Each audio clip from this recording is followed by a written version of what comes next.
RAF scrambles £110 million Typhoon jets to Ukraine doorstep in face of Putin aggression.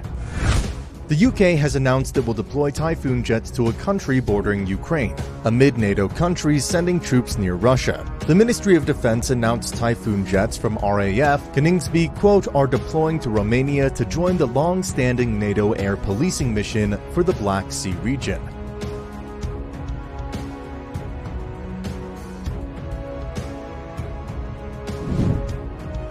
On Twitter, they added that the UK is committed to #NATO and European security.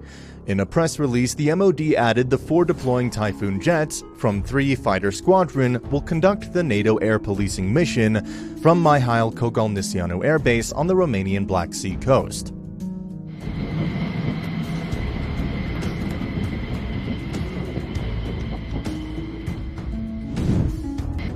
The mission is supported by 150 RAF personnel, based at RAF Wittering, who formed the headquarters of an Expeditionary Air Wing.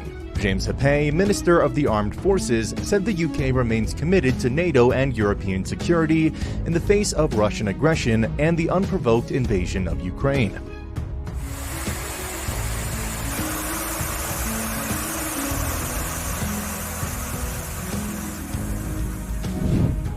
Operation Biloxi is a long-standing NATO mission, and the Royal Air Force are playing a central role in security and deterrence in Europe.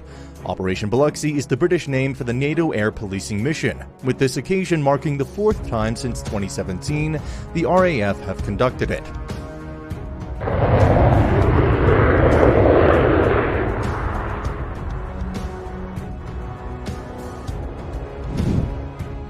Air Vice Marshal Phil Robinson, officer commanding 11 Group, also said the arrival of our personnel and equipment in the region highlights the RAF's continued commitment and contribution to the NATO Air Policing mission in Romania.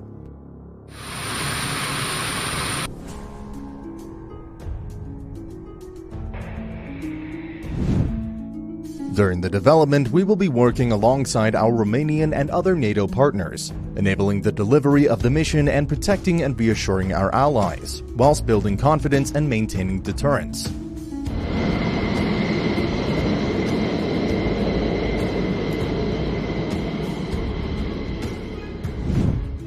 According to armedforces.co.uk, the latest estimated cost of the RAF Typhoon program was some €17.6 billion, making it the most expensive weapon system yet produced for the UK Armed Forces. A rough cost estimate is £110 million, demonstration and manufacture divided by 160 aircraft.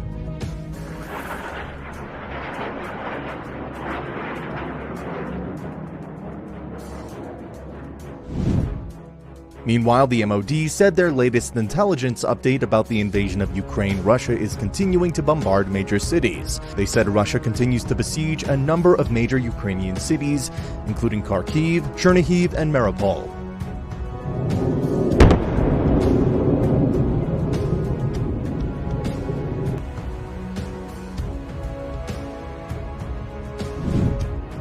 Russian forces are proving reluctant to engage in large-scale urban infantry operations, rather preferring to rely on indiscriminate use of air and artillery bombardments in an attempt to demoralize defending forces. It is likely Russia will continue its use of heavy firepower on urban areas as it looks to limit its own already considerable losses, at the cost of further civilian casualties.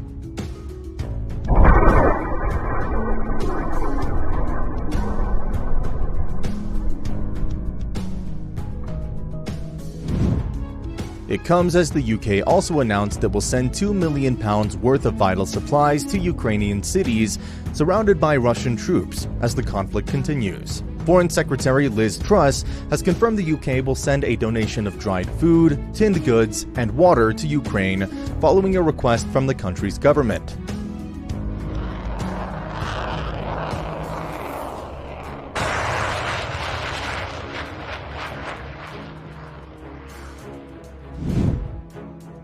Warehouses in Poland and Slovakia are being readied to supply the goods from early next week, the Foreign, Commonwealth and Development Office said. From there, around 25 truckloads will then be transported by road and rail to the Ukrainian communities in the greatest need.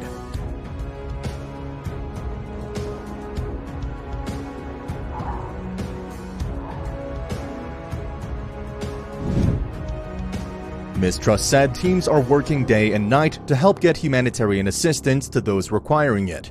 Ukrainian President Vladimir Zelensky said there must be serious conversations to end the war in a video address on Friday night. He reiterated Ukraine's terms, including sovereignty and territorial integrity, and underlined that conditions should be fair.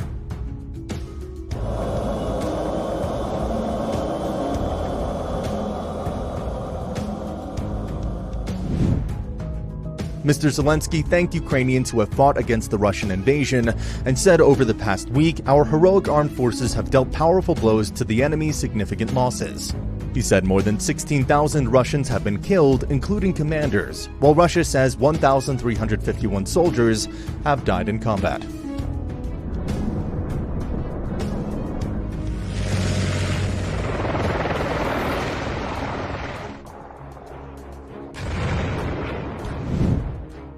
The president then added the armed forces continue to repel enemy attacks in the south of the country, in Donbass, in the Kharkiv direction, and in the Kyiv region.